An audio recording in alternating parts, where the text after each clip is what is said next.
Hey, my name's Henry, and I'm the CPO at TIG. The current code review process is outdated for teams using AI for a couple reasons. Firstly, reviewers can't keep up with the volume of code AI produces. Reading every line of every file in a massive AI-generated PR is impractical, and simply using AI to review AI-generated code is not enough. Secondly, as many teams are now writing over 90% of their code using AI, the room for human error is no longer in the code, but it's in the prompts. This is why it's now essential to include the prompts in the review process. Today I'm going to walk you through our web app.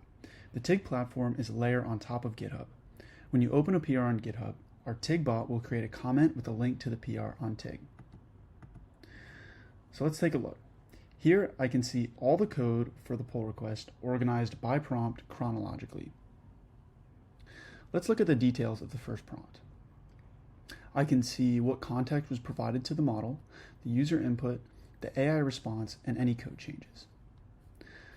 Let's mark this as viewed and move on to the next prompt. We can see that the code from this prompt was modified by a later manual changer prompt. If I were to click on any of these yellow lines, it would take me to the prompt that changed the line. We can see here that this line was modified later by prompt 6. I can also see manual edits. This is possible because of how we make auto commits on the TIG shadow repository, as well as prompts that don't include any code changes. Again, this is helpful for giving us insight into the developer's process. I can even see code suggestions that were rejected. Maybe they shouldn't have been. One thing I noticed in this prompt is that the developer didn't specify that we use auth0. So it looks like the model implemented authentication with React context. So let's make a comment. We can make a line-specific comment, and this will propagate to GitHub. Or I can comment on the prompt itself. This will create a GitHub comment with a link to this prompt. I'll say, remember that we use auth0. I noticed you didn't include that in your prompt. Cool. So all these prompts are chronological, but doesn't mean that they're all in the same conversation. Let's take a look at the full conversation for this prompt. We can see all the prompts that came before it.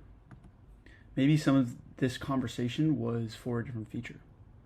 And through a CLI, I can pick up right where this conversation left off in Cloud Code. This button will copy the command for me to do that. I can see a list of all the conversations within our repo and continue off of any of them. So let's go back to our PR. Some reviewers may prefer to work through the PR file by file, which is why we support a more familiar PR view. The code is organized exactly the same as GitHub, except I can see the prompts inline.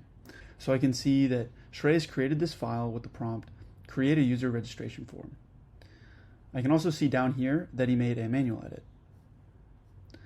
I can click into any of these prompts to see that prompt in the timeline view. I also want to talk about our Code Explorer. This allows you to view all of the prompts and conversations from your team linked directly in the code without needing our VS Code extension. So with TIG, you can see the why behind any line of code. That's really it for the demo. Thanks for your time.